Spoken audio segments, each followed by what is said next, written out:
Imagine waking up one day and realizing that every love you've ever offered felt like a performance.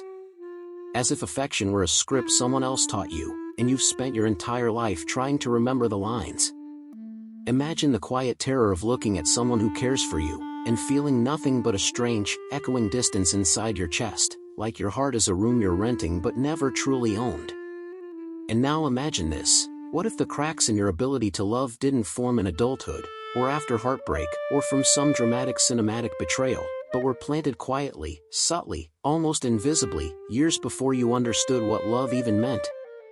What if the very people who first held you, rocked you, fed you, and whispered your name into the dark, unknowingly shaped a version of love that now keeps you locked out of it? You try to shake the thought away. It sounds too dramatic, too heavy, too unfair. And yet, tiny pieces of your life keep pointing back to the same unsettling truth: you don't know how to love the way others seem to. You mimic emotions. You mask. You chase people who are unavailable and run from those who get too close. You crave intimacy but flinch when you feel it. You sabotage what's good and cling desperately to what's bad. You confuse chaos for passion, silence for safety, and anxiety for chemistry. And somewhere deep in the quiet parts of your mind, a whisper forms: was I built this way, or taught this way? There's a strange paradox we seldom talk about: every adult's love story begins long before they understand romance. It starts in childhood, in the spaces between what parents say and what they actually do. It begins in the tone of their voice, the warmth, or absence, of their touch, the approval they give or withhold.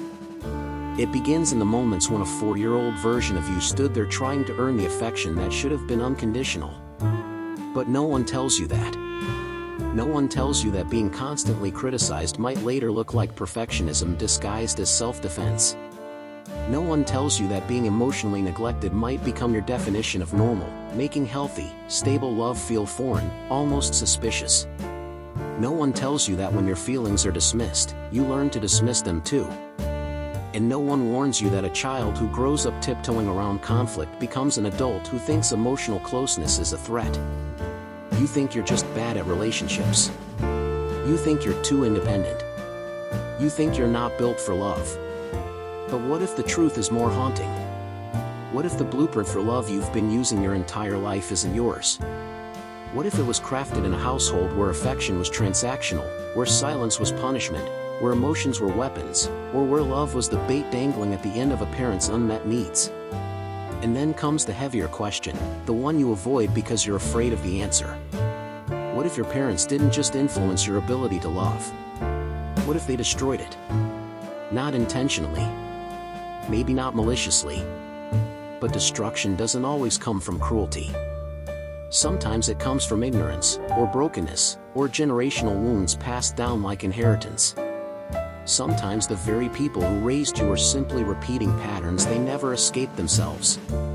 Yet here you are, an adult, standing in the wreckage of all the love you wish you could feel, navigating a world that demands emotional fluency when you're still trying to decode the alphabet. And the worst part? You blame yourself. You carry the shame. You think you are the problem. But what if you aren't? What if the way you love was shaped before you had the power to question it? What if your heart learned its earliest lessons from teachers who didn't know how to teach? What if you were conditioned to believe love must be earned, chased, feared, or survived? And so the great question begins to form, the one your mind tries not to stare at directly, the one that feels like pulling back a curtain you've kept shut for decades. What if the love I never received became the love I cannot give? Let that question sit with you. Feel its weight. Feel its truth. Feel the ache beneath it that you've been trying to outrun. Because only by acknowledging that ache can you understand the 7 hidden signs, subtle, powerful, deeply rooted signs, that your parents may have quietly sabotaged your ability to love. And to understand those signs, you must first understand the deeper psychological forces that shape them, the invisible architecture of your emotional world. If you're ready, we can step into that next layer. You rarely notice the moment a wound becomes part of you. Emotional injuries don't bleed, they echo. They blend into your personality so seamlessly that you start mistaking survival mechanisms for character traits. But beneath the surface of your difficulty with love, beneath the detachment, the fear, the confusion, lies a deeper architecture built long before you had the words to question it. To understand how your parents may have destroyed your ability to love, you have to step into the psychological and philosophical roots of the issue, into a place where memory, instinct, and identity merge into something harder to untangle. Imagine yourself as a child again. Small. Absorbing everything. You don't analyze. You don't question. You become whatever your environment teaches you. The human psyche in early childhood is a sponge without filters, a mirror without choice. And in those early moments, your parents weren't just caregivers, they were the architects of your inner world. Carl Jung once wrote that the greatest burden on a child is the unlived life of the parent. Not their words.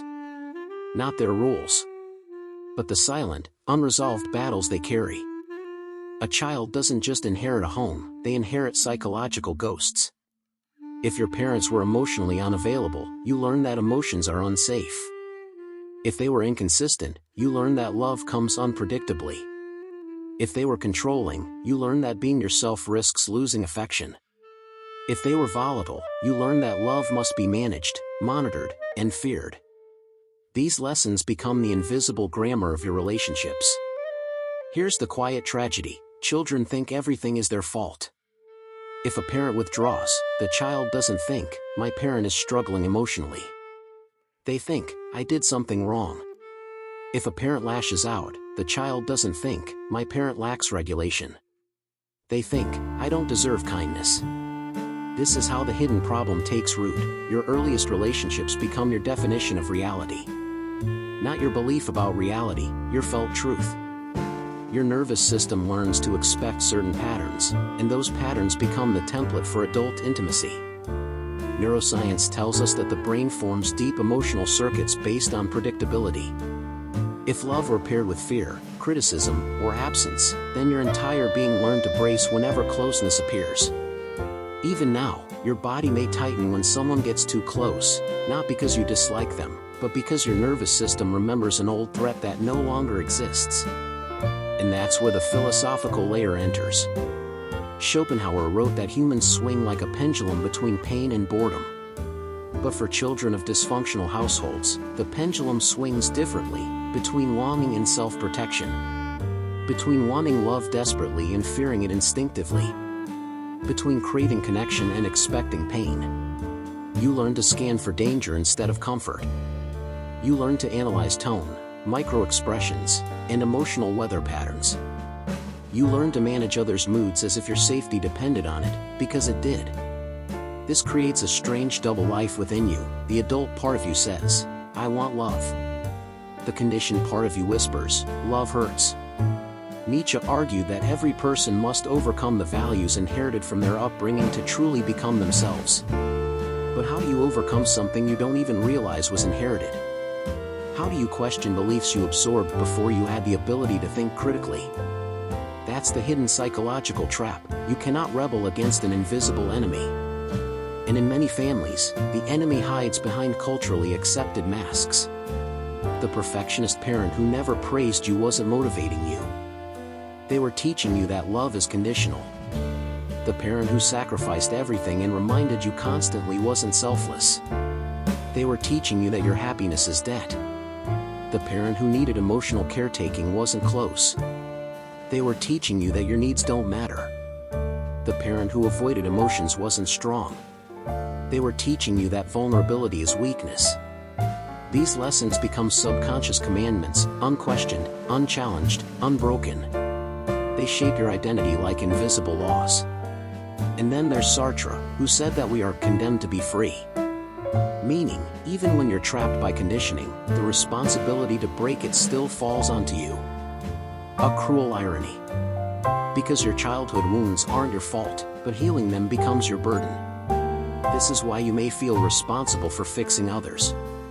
Why do you fear abandonment even in stable relationships? Why do you shut down when conflicts arise? Why do you sabotage love when it starts to feel real? Why do you feel numb when someone offers affection without conditions? Why you're drawn to partners who feel like your childhood, familiar, even if harmful. Your unconscious isn't searching for love. It's searching for what it recognizes. That is the core problem. You mistake familiarity for safety, even when familiarity is the very thing that harmed you. Philosophically, this becomes a cycle of reenactment. Psychologically, it becomes a form of attachment trauma. Neurologically, it becomes a brain designed to protect you from experiences that never should have been dangerous. You learn to love in a battlefield. Now you walk into peaceful territory with your armor still on. But armor, no matter how protective, eventually becomes a prison.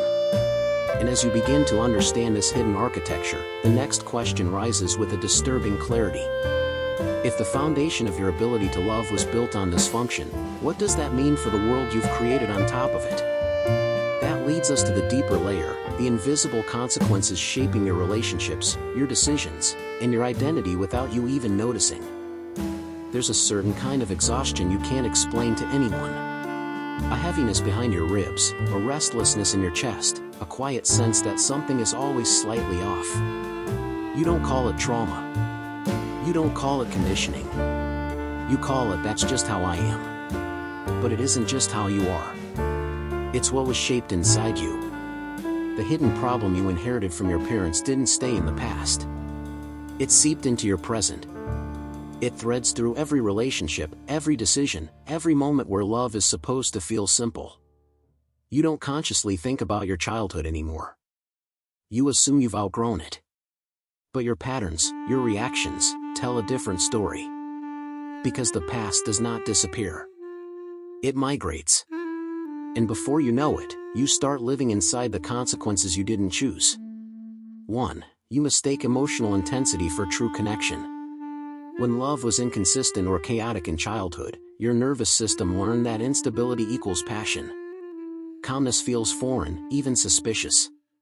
When someone communicates clearly, shows up reliably, or offers unconditional affection, you don't feel warmth, you feel boredom. You interpret emotional stability as a lack of chemistry, not realizing that what you're actually missing is the familiar spike of anxiety. Cognitive science calls this misattribution of arousal. Your body learned to pair fear with closeness, so safety feels empty. This is one of the most damaging unseen consequences. You chase the people who hurt you and run from the people who could heal you. 2. You recreate unhealthy dynamics without realizing it. Children of emotionally unavailable parents often find themselves choosing partners who are equally unavailable. Not consciously. Not intentionally.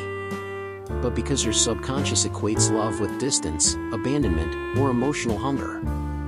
This is called repetition compulsion. Your mind tries to fix the original wound by reliving it. It's a cruel psychological paradox. You return to the very dynamics that harmed you, hoping for a different outcome. So you find yourself being drawn again and again to people who won't choose you, people who make you prove yourself, people who withhold affection, people who are unpredictable, people who mirror the emotional climate of your childhood home.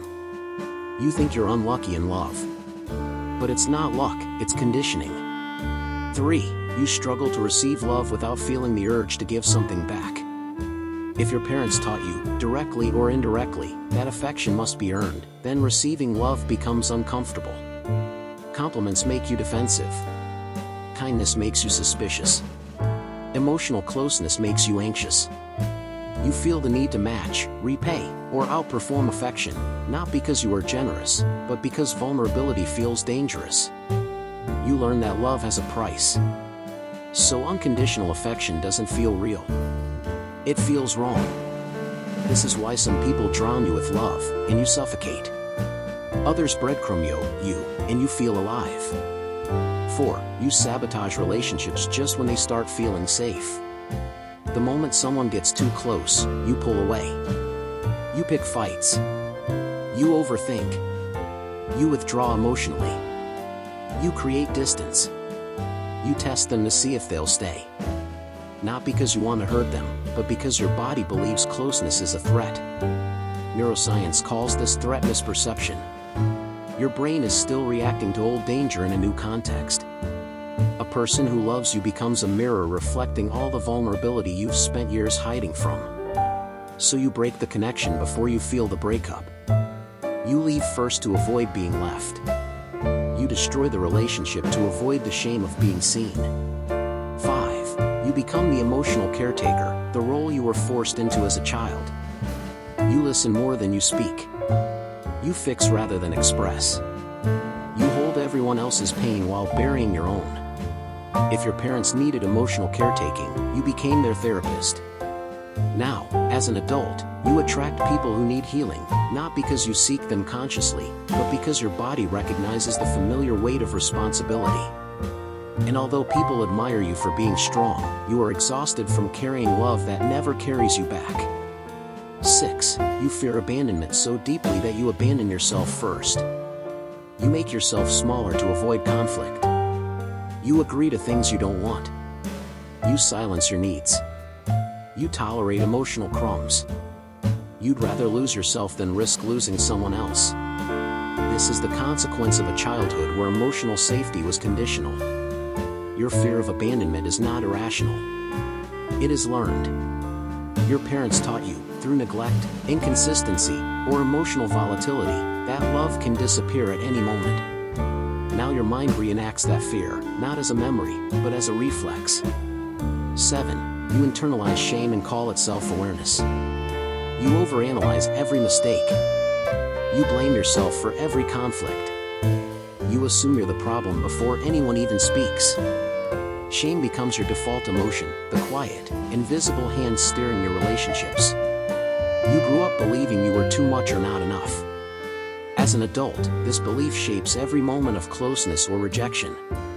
Nothing destroys love faster than hidden shame. Because shame tells you, you are unlovable. And you believe it, even when someone is trying to prove otherwise. These consequences are not random. They are not personality quirks. They are not flaws. They are the logical outcomes of emotional conditioning. They show how deeply your childhood shaped your capacity to give and receive love. And they reveal something even more unsettling. You've been living inside an emotional script that wasn't written by you, but by the people who raised you. But here's the turning point, the shift that the next section will force you to confront. If this script wasn't written by you, then it can be rewritten by you. There is a rebellion waiting, one that requires breaking rules you didn't know you were following, and questioning truths you didn't know were inherited. The next section will show you how. At some point in your life, quietly, privately, without ceremony, you began to suspect that the way you love isn't truly yours. Maybe it was during an argument where you watched yourself shut down, as if someone pulled a switch inside you. Maybe it was in the middle of a relationship that felt healthy, yet every bone in your body told you to run. Or maybe it was during a moment of loneliness so sharp it felt like truth. Whatever the moment was, it planted a seed. There must be another way to live. What you are about to do isn't healing. It isn't fixing. It is rebellion. Because to break free from the conditioning your parents left inside you, you must learn to betray the emotional rules of your childhood. You must unlearn the scripts you memorized under their roof. You must commit an act of psychological revolution, reclaiming your ability to love. And that begins with a radical shift in perspective, one that challenges everything you think you know about yourself. 1. You must accept the truth you spend most of your life avoiding. You were not born emotionally broken. You were shaped. Your patterns were learned. Your fears were taught. Your reactions were inherited. This is not an excuse for self-pity. It is the starting point for liberation. Because if you were shaped, you can be reshaped. Viktor Frankl wrote that the last human freedom is the ability to choose one's attitude. But in trauma, the real freedom is even more precise, the ability to choose differently from what your past has programmed you to choose. Breaking free begins when you stop saying, "That's just how I am," and begin asking, "Who decided I should be this way?" The moment you question the origin of your patterns, you weaken them. 2. You must learn to tolerate the discomfort of healthy love. This is the most counterintuitive part. Healing doesn't feel warm at first. It feels threatening. Because your nervous system is conditioned to expect danger inside closeness. So when someone treats you with consistency, kindness, vulnerability, you feel exposed, uneasy, suspicious. This is not rejection. This is detox. You are withdrawing from the emotional chaos that once felt like home. Breaking free requires sitting with this discomfort instead of running from it. It means allowing your body to feel what it has spent years avoiding: safety. Nietzsche said that all great liberation begins with suffering, not the suffering of punishment, but the suffering of growth. The discomfort you feel when someone loves you is the breaking of an old shell. Don't run. Let the shell crack. 3. You must unlearn the instinct to earn love. This is the rebellion your childhood forbade. You grew up believing that love had to be deserved through obedience, perfection, emotional caretaking, and self-sacrifice. You learned to become useful instead of vulnerable, valuable instead of authentic, needed instead of loved. To break free, you must commit an act of emotional disobedience. Allow yourself to receive without performing. Let someone hug you without offering reassurance. Let someone praise you without deflecting. Let someone care for you without earning it. The world will not punish you. Your childhood already did that. This time, you get to rewrite the outcome. 4. You must confront the inner voices that sound like your parents. Schopenhauer believed that suffering becomes unbearable only when we cannot understand its meaning. Your suffering has meaning. Its origin is clear. But its authority must end. The critical voice inside you is not your voice. The self-doubt is not yours. The fear is not yours. These are echoes of a past environment that no longer exists. Breaking free means confronting these voices with conscious rebellion. No, I'm not too much. No, my needs matter. No, I don't have to earn love. No, I'm not responsible for everyone's emotions. When you challenge these inherited messages, you silence them. When you silence them, you create space for your true self to speak. And for many people, that is the first time they have ever heard their own voice. 5. You must redefine what love feels like, not what it looks like. If you grew up around emotionally inconsistent love, love feels like anxiety, longing, chasing, guessing, performing, waiting, fear. But real love, healthy love, feels like calmness, clarity, consistency, reciprocity, safety, freedom. Breaking free means choosing the feelings you were never taught to trust. Choosing the relationships you once dismissed as boring. Choosing the partners who make you feel grounded instead of electrified. Your body may resist this at first. That's normal. That's the rebellion. Your nervous system is learning a new language. 6. You must practice boundaries, the art your childhood never taught you. Boundaries are not walls. Boundaries are definitions. Definitions of what you accept, what you reject, what you value, what you protect. A child who wasn't allowed boundaries becomes an adult who fears them. But without boundaries, love becomes sacrifice, not connection. Breaking free means learning the power of I don't want this. I can't do that today. This is not okay. I need space. I deserve more.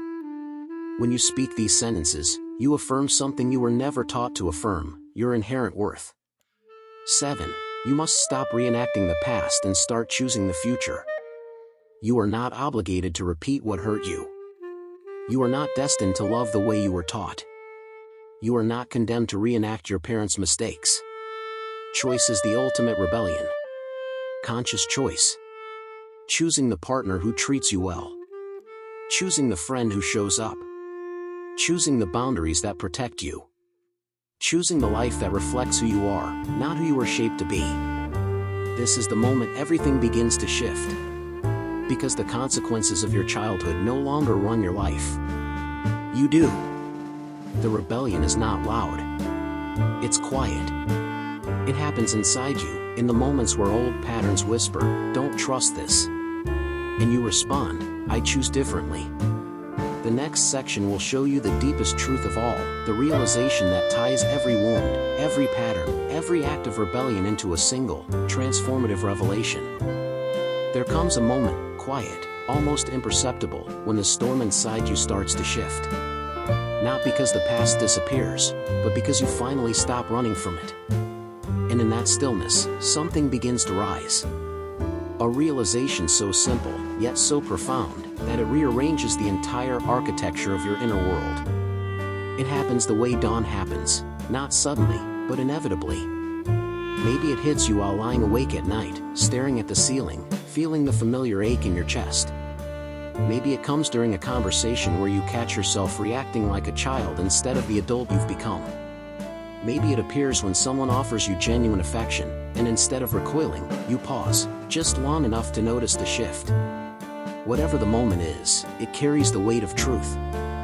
Your ability to love was never destroyed. It was never broken. It was buried. Buried beneath fear. Beneath conditioning. Beneath inherited wounds that were never yours to carry. Buried under the emotional rubble of parents who taught you love through their own limitations. The ultimate truth is not that you are damaged. It's that you are layered. Your heart did not disappear, it adapted. It protected itself. It survived using the only strategies it knew. What you thought was inability was self-preservation. What you called numbness was armor. What you believed was emptiness was a locked room, not a destroyed one. This truth changes everything. Because if your heart is not broken, only hidden, then the entire narrative of your life shifts from tragedy to transformation. From loss to reclamation. From inherited pain to chosen freedom. 1. You realize that your parents shaped your emotional world, but they do not define it. For years, your identity felt fused with your upbringing. The shadows of your childhood followed you into every relationship, filling your reactions with echoes of the past. But this realization draws a boundary they could never teach you. They influenced your beginning, not your becoming. You are not condemned to repeat their patterns. You are not obligated to carry their wounds. You are not a vessel for their failures. The moment you understand this, the chain breaks. The generational story that shaped you begins to dissolve at your feet, and for the first time, you see yourself clearly, not as an extension of your parents, but as your own origin. 2. You recognize that the love you seek is the love you are capable of giving. All your life, you've been chasing love, searching for it in people who could not offer it, clinging to scraps, longing for validation. But beneath that longing was something deeper, a reflection of your own capacity. You didn't crave love because you lacked it. You craved love because you know how it should feel. Your longing itself is proof of your sensitivity, your depth, your emotional intelligence. It is the evidence that you were built for connection, even if you were never shown how to receive it. The truth emerges with clarity. Your ability to love wasn't destroyed, it was misunderstood. 3. You see that healing is not about becoming someone new, but returning to who you were before you were taught to fear love. Every act of rebellion, every boundary set, every moment of vulnerability has been leading you back to yourself. The real self. The untouched self. The self that existed before conditioning shaped your instincts. This realization pulls you inward, and deeper. You start remembering the moments when love came naturally to you as a child. The instinct to reach out. The desire to connect. The openness you carried before you learned to hide. Healing is not a reinvention. Healing is restoration. You are not becoming someone else. You are coming home. 4. You discover that the person you feared you were, emotionally incapable, distant, unlovable, was a version of you shaped by survival, not truth. You feared being cold, but you were careful. You feared being detached, but you were cautious. You feared being broken, but you were protecting yourself. There is a quiet power in recognizing the difference. When you look at your reflection now, you no longer see a damaged child trapped in an adult body. You see resilience. You see intelligence. You see someone who learned how to navigate emotional deserts using nothing but instinct. And now, you no longer need that version of you. It fulfilled its purpose. It kept you alive. But survival is no longer your task. Living is. 5. You understand that love is not something you must earn, chase, prove, or fear. It is something you learn to allow. The ultimate truth is this. Love is not a skill. Love is not a currency. Love is not a performance. Love is a permission. Permission to be seen. Permission to feel. Permission to soften. Permission to take up space. Permission to let someone in without bracing for impact. Your parents taught you that love was conditional. Life is teaching you that love is not something given, it is something revealed. And the more you allow it, the more it grows. 6. You realize that you are not healing for your parents, or for your future relationships, you are healing for yourself. For the first time, the center of your emotional universe shifts back where it always belonged, inward. You heal because you deserve a life not governed by fear. You heal because you deserve relationships that feel like nourishment, not negotiation. You heal because your future self has been waiting, patiently, quietly, for you to unlock the door from the inside. This realization is not loud. It does not shout. It settles in your bones like truth. 7. And finally, you understand the most transformative truth of all. Your ability to love has always been alive within you, waiting for the moment you felt safe enough to uncover it, ***. Everything you've feared. Everything you've questioned. Everything you thought was broken, I was simply waiting for this moment of awareness. You are not emotionally ruined. You are emotionally awakening. An awakening is messy. It is painful. It is disorienting. But it is also the beginning of freedom. As this realization settles into your consciousness, your story shifts from survival to sovereignty. The emotional inheritance you once carried like a burden begins to dissolve, replaced with a clarity that feels almost sacred. You are capable of love, not in the way you were taught, but in the way you were meant to. And with that truth, a new chapter begins, one where you are no longer defined by the wounds of your past, but by the possibility of your future. The story that shaped you is not the story that will define you. You are writing a new one now, one choice, one truth, one breath at a time.